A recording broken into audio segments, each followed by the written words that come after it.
นั่งรุ่นนอนรุ่นพี่น้อง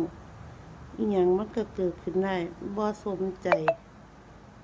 บ่สมกับเขาที่เฮาคิดไว้ดอกพี่น้องเอ้ยเมื่อยแล้วก็ท้อเบิ่งข่าวอุทธรณ์ศาลอยู่อุทธรณ์ศาลอยู่ศาลอุทธรณ์ว่าบ่ผิดว่าถูกพี่น้องจังไดคดีเพิ่มกูงงมาหาหลักฐานมาหาอีหยังบ่ก็สิสู้แนวใดล่ะบ่ได้ให้หาหลักฐานเข้าไปเพิ่มบ่